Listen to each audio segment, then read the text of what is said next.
जी नाज़रीन, इस वक्त तो मौजूद हैं हाजी नईम खान जो कि सदर हैं रहमत मार्केट व मलहका अनारकली।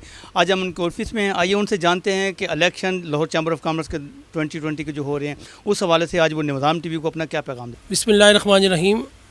मैं शुक्रिया अदा करता हूँ निज़ाम टीवी की टीम का जो आज नारकली में हमारे विज़िट में हमारे साथ थी। आज 22 तारीख को विज़िट था हमारा पे फाउंडर के कायदीन का, तो आज बड़ा खूबसूरत विज़िट हुआ हमारी पूरी नारकली में।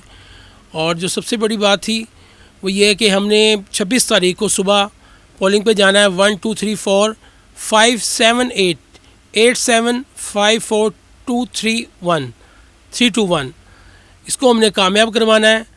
और जो हमारे साथ चैम्बर वालों ने ज़्यादती की है, बग़ैर पूछे टिकटें तकसीम करते हैं, उनको हम बिल्कुल भी वोट कास्ट नहीं करेंगे। जो 6 नंबर है उसको वोट कास्ट नहीं करेंगे हम दोबारा बता रहे हैं 1 2 3 4 5 7 8 इस पर हमने मोहर लगानी है और प्याब फाउंडर लाइन्स को कामयाब बनाना है। और इंशाल्लाह बाकी जो हमारी प्याब से या फाउंडर से शिकायतें हैं वो इंशाल्लाह इलेक्शन के बाद बैठ के इंशाल्लाह ताला टीवी भट्ट साहब की क़यादत में होंगी इंशाल्लाह ताला। और जो उन्होंने ज़्यादतियाँ हमारे साथ चैम्बर ने की हैं उसका हम इंशाल्लाह बातचीत के ज़रिए हल निकालेंगे, नहीं तो फिर ऑप्शन सब मौजूद है हमारे पास।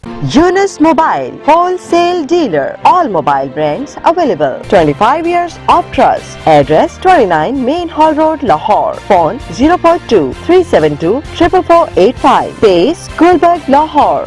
Phone 0423 575 6613 and 14. कॉमर्स और टेक्निकल बुक्स के बानी अजीम ग्रुप ऑफ पब्लिकेशंस 1988 से कायम शुदा पाकिस्तान और दुनिया के मुख्तलिफ ममालिक में अजीम ग्रुप की किताबें टेक्स्ट बुक के तौर पर पढ़ाई जाती हैं। उर्दू बाजार लाहौर। Phone number 924237231448।